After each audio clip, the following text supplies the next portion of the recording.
ओम राम रामाय नमः। मैं योगाचार्य शत्रुघ्न बताने जा रहा हूँ श्री राम उत्तर तापनीय उपनिषद। इससे पूर्व पूर्व तापनीय उपनिषद बताया था। उत्तर तापनीय उपनिषद अथर्ववेद से जुड़ा हुआ एक वैष्णव उपनिषद है जो दो भागों में विभक्त पूर्व और उत्तर में बटा है और भगवान राम का परम ब्रह्म और आत्मा रूप में प्रस्तुत करता है। इसमें राम मंत्र, यंत्र और शिव राम की भक्ति पर जोर दिया गया है जो ज्ञान, मोक्ष और चेतना की उच्च अवस्थाओं की बात करता है। मुख्य बिंदु स्वरूप यह राम तापनीय उपनिषद का उत्तर भाग बाद वाला भाग है जो संस्कृत में और अथर्ववेद में संबंधित है। यह उपनिषद श्री भगवान राम के सर्वोच्च सत्ता परमेश्वर ब्रह्म के रूप में स्थापित करता है जो आत्मा के समान है। संरचना इसमें राम मंत्र, श्री राम तारक मंत्र, राम यंत्र और पूजा का विधि विधान वर्णन है। दर्शन या चेतना की अवस्थाओं को जागृत, स्वप्न और सुसुप्ति तुरीय आत्मा यानी आत्मा को ब्रह्म परम सत्य के समान बताता है जिससे मोक्ष प्राप्त होता है। महत्व यह शिव को राम का भक्त और राम मंत्र के जप से मोक्ष प्राप्त के लिए महत्वपूर्ण बताता है। जैसा कि शिव ने हजारों युगों तक श्री राम मंत्र का जप किया। आधार यह नरसिंह तापनीय उपनिषद और अन्य वैदिक ग्रंथों से प्रभावित है। श्री राम परम तत्व दर्शाता है। यह नरसिंह तापनीय उपनिषद से और उसमें मिलता है। संक्षेप में यह उपनिषद भगवान श्री राम की दिव्यता, उनके भक्ति के मार्ग और आध्यात्मिक ज्ञान के माध्यम से मोक्ष प्राप्त करने के लिए उनके तर्कों पर केंद्रित है। वैष्णव दर्शन का एक महत्वपूर्ण अंग है। भद्रम ओम भद्रम कर्णे विशृणुयाम देवा भद्रम पश्यमाक्षभिर्यजात्रा स्थिरैरङ्गैस्तुष्टवाः वंशस्तनु दुर्विवेश शैम देवहितम यदायुः। काशी एवं तारक मंत्र की महिमा है। ओंकार रूप का पुरुषोत्तम राम के 4 पाद हैं, उसके बारे में बताया है। ओम बृहस्पति के याज्ञवल्क्य से पूछा है। बृहस्पति ने याज्ञवल्क्य जी से पूछा है कि जिस तीर्थ के सामने कुरुक्षेत्र भी छोटा लगे, जो देवताओं के लिए भी देव पूजन का स्थान हो, जो समस्त प्राणियों के लिए परमात्म प्राप्ति का निकेतन हो, वह कौन है? यह प्रश्न सुनकर याज्ञवल्क्य ने उत्तर दिया, निश्चय ही अविर्मुक्त तीर्थ ही प्रधान कुरुक्षेत्र सत्कर्म का स्थान है। वही देवताओं के लिए भी देव पूजा का स्थान है। वही समस्त प्राणियों के लिए परमात्म प्राप्ति का निकेतन है। अतः जहाँ कहीं भी जाए उस अविमुक्त तीर्थ को ही प्रधान कुरुक्षेत्र माने। वही देवताओं के लिए भी देव आराधना का स्थान है। वही संपूर्ण प्राणियों के लिए परब्रह्म प्राप्ति का स्थान है। वही जीव के प्राण निकलते समय भगवान रुद्र तारक ब्रह्म का उपदेश करते हैं, जिससे यह अमृतमय होकर मोक्ष प्राप्त कर लेता है। इसलिए अविर्मुक्त यानी काशी का ही सेवन करे, यानी निवास करे। अविमुक्त तीर्थ का भी परित्याग न करे। ठीक ऐसे ही बात है कि इस प्रकार याज्ञवल्क्य ने समझाया कि तदनंतर भरद्वाज ने याज्ञवल्क्य जी से पूछा था, भगवान कौन तारक तारने वाला है और कौन तरता है? कौन तारने वाला है, कौन तरता है? आत्मा और परमात्मा की बात है। इस प्रश्न के उत्तर में प्रसिद्ध याज्ञवल्क्य मुनि बोले, तारक मंत्र इस प्रकार होता है कि तीर्थ यानी दीर्घ आकार सहित अनल रेफ रकार हो और वह रेफ बिंदु अनुस्वार से पहले स्थित हो, उसके बाद पुनः दीर्घ स्वर विशिष्ट रेफ हो और उसके अनंतर माय नमः ये 2 पद हों। इस प्रकार राम रामाय नमः यह तारक मंत्र का स्वरूप है। इसके सिया राम पद के सहित चंद्राय नमः और भद्राय नमः ये 2 मंत्र भी तारक ही हैं। ये 3 मंत्र क्रमशः ओंकार स्वरूप और स्वरूप और ब्रह्म स्वरूप हैं। ये ही क्रमशः सत, चित और आनंद नाम धारण करते हैं। इस प्रकार इनकी उपासना करनी चाहिए। ओंकार में प्रथम अक्षर अकार है, दूसरा अक्षर उकार है और तीसरा अक्षर मकार है, चौथा अक्षर अर्धमात्रा है, पंचम अक्षर अनुस्वार है और छठा अक्षर नाद है। इस प्रकार 6 अक्षर वाला तारक मंत्र होता है। यह सबको तारने वाला होने के से तारक कहलाता है। इस ओंकार अथवा राम, इस बीज मंत्र का अक्षर को ही तुम तारक ब्रह्म समझो, वही उपासना के योग्य है। जो जानना चाहिए वह गर्भ, जन्म और जरावस्था, मृत्यु तथा सांसारिक महान भय से भली भांत तार देता है, इसलिए तारक इस नाम से उसका कथन किया है। जो ब्राह्मण इस तारक मंत्र का सदा जप करता है वह संपूर्ण पापों को पार कर जाता है, यह मृत्यु को लांघ जाता है, वह ब्रह्म हत्या से तर जाता है, वह भ्रूण हत्या से तर जाता है तथा वह वीर हत्या से भी तर जाता है। इतना ही नहीं, वह संपूर्ण हत्याओं से तर जाता है, यह संसार से तर जाता है, सबको पार कर जाता है। जहाँ वहीं भी रहता है, जहाँ कहीं भी रहता है, अभी मुक्त क्षेत्र काशी धाम में ही रहता है, वह महान होता है और अमृत तत्व को प्राप्त होता है। यानी वो कहीं भी रहे तब भी उसकी गति हो जाती है इस तारक मंत्र से। अब आगे सुमित्रानंदन लक्ष्मण जी ने प्रणव के आकार और उससे प्रादुर्भूत हुए हैं, यह जागृत के अभिमानी विश्व के रूप में भावना करने योग्य हैं। वे ही चतुर्व्यूह में संकर्षण रूप हैं, शत्रुघ्न स्वप्न के अभिमानी हैं, तेजस रूप हैं और उनका आविर्भाव प्रणव के ओंग अक्षर से हुआ है। चतुर्व्यूहों में उन्हीं की प्रद्युम्न संज्ञा है। भरत जी सुसुप्ति के अभिमानी प्राज्ञ रूप हैं और ये प्रणव के माँ और अक्षर से प्रकट हुए हैं। चार व्यूहों में उन्हीं को अनिरुद्ध कहा गया है। भगवान श्री राम प्रणव की अर्धमात्रा स्वरूप हैं, ये ही तुरीय पुरुषोत्तम हैं। ब्रह्मानंद ही इनका एकमात्र विग्रह है। चतुर्व्यूहों में ये वासुदेव नाम से प्रसिद्ध हैं। श्री राम के समीप मात्र से जो संपूर्ण देहाधारियों की उत्पत्ति, पालन और संहार करने वाली है, वे जगदानंद दायिनी विदेह नंदिनी सीता माता नाद बिंदु स्वरूपा ही हैं। वे ही मूल प्रकृति के नाम से जानने योग्य है।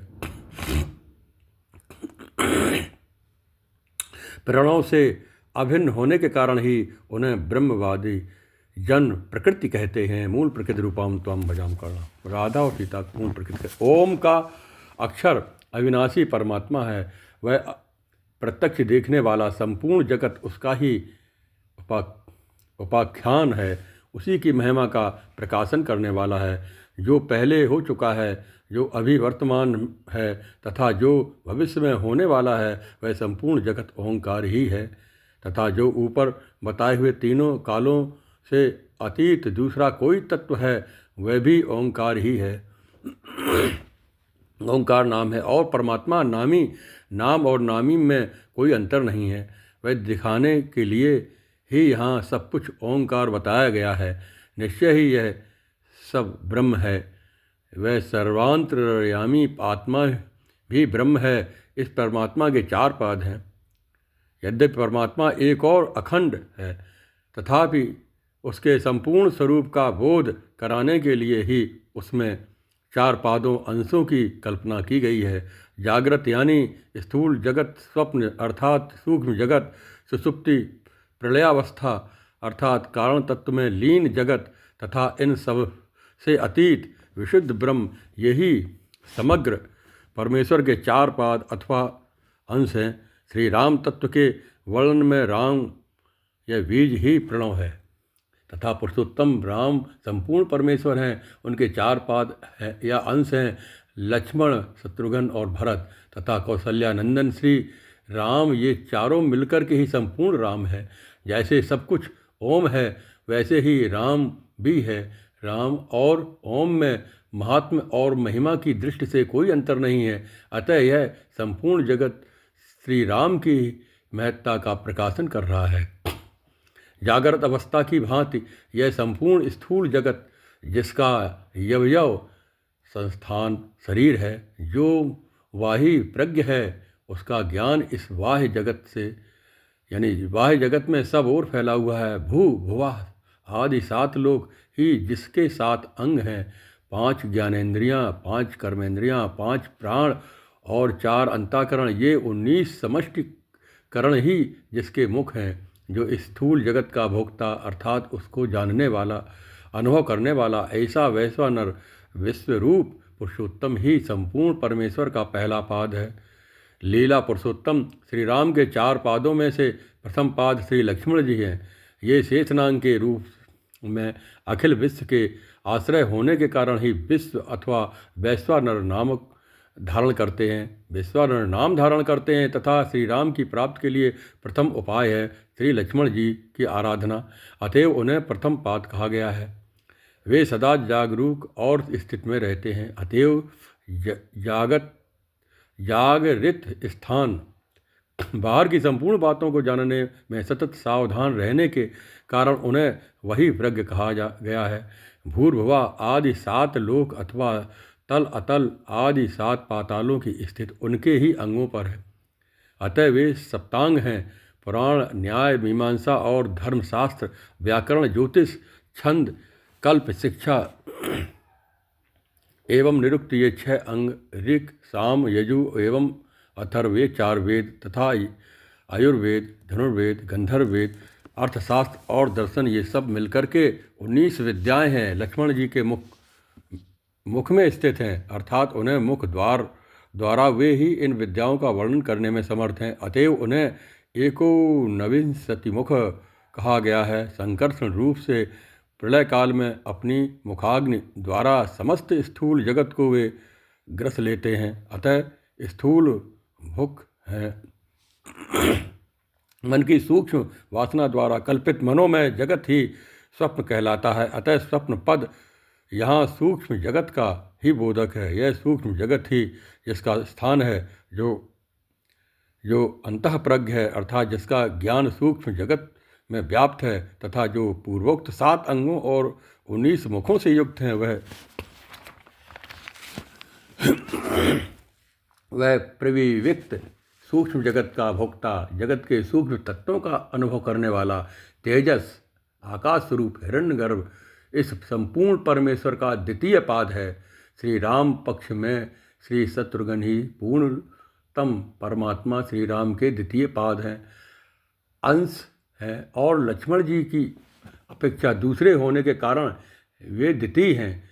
प्रद्युम्न काम के अंश होने से ये सबके मन में स्थित रहते हैं। स्वप्नावस्था में अन्य इंद्रियों के सुप्त हो जाने पर भी मन अपना कार्य करता रहता है, अतः मन के साथ उसमें निवास करने वाले मनोभव रूप शत्रुघ्न जी भी स्वप्न में स्थित रहती है, इसलिए उनको स्वप्न स्थान कहा गया है। मन में स्थित होने से वे अंतःकरण की बातों को जानते हैं, इसलिए अंतःप्रज्ञ है। जैसे स्थूल जगत का भार से स्वरूपधारी लक्ष्मण है, उसी प्रकार सूक्ष्म लोकों का भार समष्टि मन में स्थित प्रद्युम्न काम पर है। समष्टि मन ही समस्त सूक्ष्म लोकों का आधार है, उसमें रहने वाले संकल्प में प्रद्युम्न ही उस भार को बहन करते हैं। वे शत्रुघ्न अभिन्न है, अतः भू आदि 7 सूक्ष्म लोकों का भार उनके अंगों पर है। वे शत्रुघ्न जी भी सप्तांग हैं। 19 मुख पूर्ववत समझने चाहिए। जो सूक्ष्म लोकों का अधिष्ठाता है वह सूक्ष्म तत्वों का भोक्ता और अनुभव करने वाला होगा ही, अतः शत्रुघ्न जी प्रविविक्त भुक हैं। तेजस का अर्थ यहाँ तेजोमय और परम कांतिमय है। प्रद्युम्न काम के स्वरूप होने से शत्रुघ्न का सौंदर्य अप्रतिम है, अतः वे तेजस कहे गए हैं। इस प्रकार से जिस अवस्था में सोया हुआ मनुष्य किसी भी भोग की कामना नहीं करता, कोई भी स्वप्न नहीं देखता, वह सुषुप्ति अवस्था है। सुषुप्ति अवस्था में यहाँ प्रलयावस्था की ओर संकेत किया गया है। उस समय समस्त जगत अपने कारण तत्व में विलीन हो जाता है, अतः सुषुप्त अर्थात कारण तत्व ही जिसका संस्थान शरीर है, जो एक रूप है, केवल घनीभूत प्रज्ञान ही जिसका स्वरूप है, जो केवल आनंदमय है, चैतन्य ही जिसका मुख है, जो एकमात्र आनंद का ही उपभोग करने वाला है, वह प्राज्ञ ही परब्रह्म परमात्मा का तृतीय पाद है। श्री राम पक्ष में श्री भरत लाल जी ही तृतीय पाद हैं। लक्ष्मण और शत्रुघ्न की अपेक्षा से तो वे तृतीय हैं और श्री राम की प्राप्ति कराने वाले होने के कारण श्री रामम पादयति गमयति इति पादः इस व्युत्पत्ति के अनुसार पाद कहे गए हैं। यहाँ इंद्रिय वर्ग और मन दोनों सो जाते हैं। जब इंद्रिय वर्ग और मन सो जाते हैं, दोनों के अनियंत्रित व्यापार बंद हो जाते हैं, तब उस समदम से संपन्न स्थिर प्रज्ञ की अवस्था को ही यहाँ सुसुप्ति कहा गया है। इसमें सुप्त अर्थात जितेंद्रिय पुरुष न तो स्थूल भोगों की इच्छा करता है, न स्वप्न सूक्ष्म भोगों की ओर ही दृष्टि डालता है। इस जितेंद्रियता एवं स्थिर प्रज्ञता में ही स्थिर होने के कारण भरत जी सुसुप्त स्थान कहे गए हैं। उन्होंने भी पिता की ओर से स्वतः प्राप्त हुए राज्य की कामना नहीं की, स्वप्न में भी उसका चिंतन नहीं किया। वे नंदीग्राम में समाधि लगाकर भगवान के साथ एकीभूत हो गए थे। यूँ भी सदा श्री रघुनाथ जी का ही चिंतन करने के कारण उनके साथ एक रूप हो गए थे। वे प्रज्ञान घन अर्थात महाप्रज्ञ परम बुद्धिमान है। श्री रघुनाथ जी का अनन्य भक्त होने ही बुद्धि के उत्कर्ष का परिचायक है। हर्ष शोक आदि से विचलित न होने के कारण वे सदा आनंदमय कहे गए हैं। अनिरुद्ध स्वरूप होने के कारण उन्हें आनंद का भोक्ता कहा गया है। उनमें विवेक शक्ति की प्रधानता होने से ही चेतोन्मुख और प्राज्ञ उनकी संज्ञा है। परम ज्ञानी कुशाग्र बुद्धि होने के कारण उनको प्राज्ञ कहा गया है। यह तीन पादों के रूप में वर्णित परमेश्वर श्री एवं लीला पुरुषोत्तम श्री राम सबका ईश्वर शासक है। यह सबको जानने वाला और यही सबका अंतर्यामी है। यही संपूर्ण जगत का कारण है तथा यही संपूर्ण भूतों की उत्पत्ति स्थिति और प्रलय का स्थान है। इसकी प्रज्ञा न तो अंतर्मुखी है न बहिर्मुखी है, न दोनों ओर मुख वाली ही है। जो न प्रज्ञान घन है न जानने वाला है, ना ही जानने वाला ही है। इसको देखा नहीं गया, व्यवहार में नहीं लाया जा सकता और पकड़ा भी नहीं जा सकता। इसका कोई लक्षण नहीं, जो चिंतन में नहीं आ सकता, जो किसी विशेष संकेत से भी बतलाने में नहीं आ सकता। एकमात्र आत्मसत्ता की प्रतीत ही इसका सार है तथा जिसमें प्रपंच का सर्वथा अभाव है। ऐसे सर्वथा शांत और करुणा में अद्वैत तत्व परब्रह्म को ही ज्ञानी जन समग्र परमेश्वर का चतुर्थ पाद मानते हैं।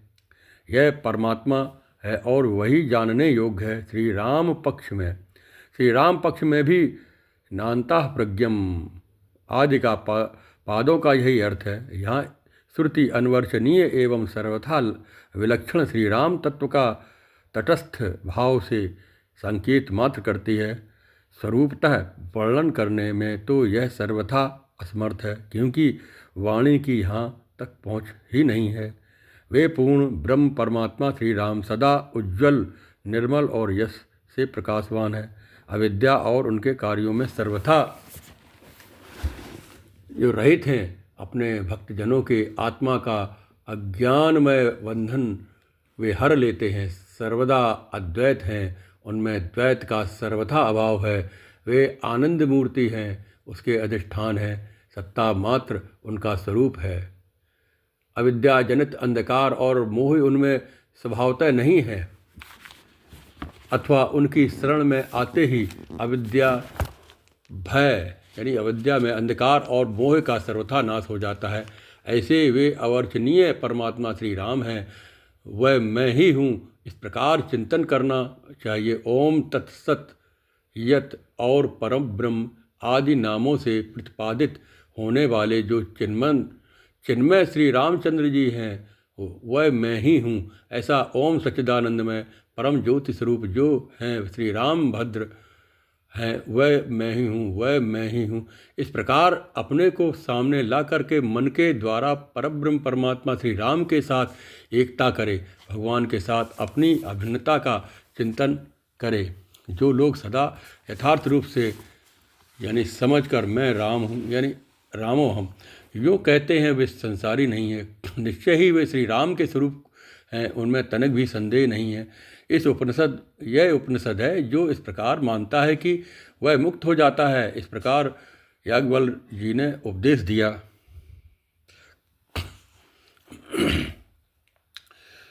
और तदनंतर में महर्षि अत्रि ने इन सुप्रसिद्ध याज्ञवल्क्य मुनि से प्रश्न किया कि यह जो अनंत और अव्यक्त आत्मा परमात्मा है उसे मैं कैसे जानूं।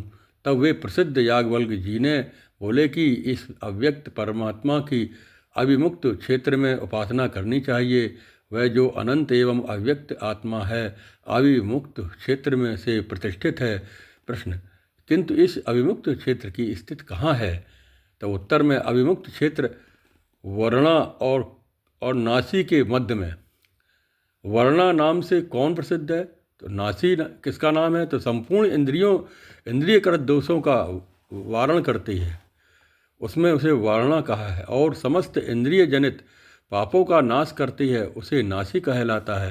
प्रश्न, यह अवमुक्त क्षेत्र का आध्यात्मिक स्थान कौन है, तो उन्होंने बताया है भवों और नासिका जो संधि है, भवों और नासिका की जो संधि है वहाँ एड़ा और पिंगला नाम की जो नाड़ियाँ मिलती हैं वह ध्युलोक तथा उससे भी उत्कृष्ट ज्योतिर्मय परमधाम की संधि का जो स्थान है। निश्चय ही ब्रह्मवेत्ता पुरुष उस संधि की ही संध्या के रूप में उपासना करते हैं। अतः उस अव्यक्त परमात्मा श्री राम की अविमुक्त क्षेत्र में रह करके अविमुक्त में भवों और नासिका की संधि में यानी आज्ञा चक्र के पास ही उपासना करनी चाहिए। जो इसे इस प्रकार जानता है, अर्थात जो ऊपर बताए अनुसार वह भली भांति समझता है, वह अव्यक्त परमात्मा की उपासना का अधिभौतिक स्थान अविमुक्त क्षेत्र काशी और आध्यात्मिक स्थान भवों एवं नासिका के मध्य का भाग है। वहीं ध्यान द्वारा उस अव्यक्त तत्व का चिंतन करना चाहिए। वही परमात्मा से नित्य संबद्ध अविमुक्त ज्ञान का उपदेश कर सकता है। यह अविनाशी अनंत और अव्यक्त परपूर्णानंदकयी चिन्मया और विग्रह परमात्मा अविमुक्त क्षेत्र में प्रतिष्ठित है। इस बात का याज्ञवल्क्य जी ने अत्रि मुनि से कथा कही थी। एक समय भगवान शंकर ने काशी में 1000 मनवंतर तक जप होम और पूजन आदि के द्वारा श्री राम की आराधना करते हुए श्री राम मंत्र का जप किया था। इससे प्रसन्न होकर के भगवान श्री राम ने शंकर जी से कहा कि परमेश्वर, तुम्हें जो अभीष्ट हो वह वर मांग लो तो मैं उसे दूंगा। तब सत्यानंद चिन्मय भगवान शंकर ने श्री राम से कहा कि भगवान, मणिकर्णिका क्षेत्र में तीर्थ में मेरे काशी क्षेत्र में अथवा गंगा में, यह गंगा के तट पर जो प्राण त्याग करता है उस जीव को आप मुक्ति प्रदान कीजिए। इसकी सिवा दूसरा कोई वर मुझे अभीष्ट नहीं है। तब भगवान श्री राम ने कहा, देवेश्वर, तुम्हारे इस पावन क्षेत्र में यहाँ कहीं भी प्राण त्याग करने वाले कीड़े मकोड़े आदि भी तत्काल मुक्त हो जाएंगे, इनमें कोई संशय नहीं है। तुम्हारे इस अविमुक्त क्षेत्र में सब लोग की मुक्ति सिद्धि के लिए मैं पाषाण की प्रतिमा आदि में सदा निवास करता रहूँगा। शिवजी इस काशी धाम में मेरे इस षडाक्षर तारक मंत्र ओम राम रामाय नमः द्वारा जो भक्तपूर्वक मेरी पूजा करेगा, मैं उसे ब्रह्महत्या आदि से पापों से मुक्त कर दूंगा। और तुम चिंता न करो, तुमसे अथवा ब्रह्मा के मुख से जो यहाँ षडाक्षर मंत्र की दीक्षा लेते हैं वे जीते जी मंत्र सिद्ध होते हैं और मृत्यु के बाद जन्म मरण से मुक्त हो मुझे प्राप्त कर लेते हैं। शिवजी, जिस किसी भी मरणासन प्राणी के दाहिने कान में तुम स्वयं मेरे मंत्र का उपदेश करोगे, यह निश्चय ही मुक्त हो जाएगा। इस प्रकार श्री रामचंद्र जी के द्वारा वरदान से अनुगृहित अविमुक्तेश्वर क्षेत्र का वह दर्शन करता है, वह जन्मांतर से दोषों से पापों से मुक्त हो जाता है। इस प्रकार से कितना महत्वपूर्ण वर्णन है ये उपनिषद में से, जिसे खोज करके लाए और प्राचीन पांडुलिपि से इसको दे, यानी ये जन्मांतर के पापों का नाश कर डालता है ये मंत्र ओम राम रामाय नमः। और तदनंतर इस प्रसिद्ध याज्ञवल्क्य जी ने भरद्वाज ने जब पूछा था, भगवान निम्न मंत्रों द्वारा स्तुत करने पर भगवान श्री राम प्रसन्न होते हैं और अपने स्वरूप का प्रत्यक्ष दर्शन कराते हैं, तो उन मंत्रों का आप हमें उपदेश करें। तब वे प्रसिद्ध महर्षि याज्ञवल्क्य जी बोले, ब्राह्मण, जिस प्रकार भगवान शंकर को वरदान देते हुए श्री राम ने काशी का महत्व बताया, उसी प्रकार इस समय ब्रह्मा जी को भी उन्होंने वैसा ही उपदेश दिया था। उनके द्वारा ऐसा ही उपदेश पाकर ब्रह्मा जी निम्नांकित गद्यमयी गाथा से उन्हें नमस्कार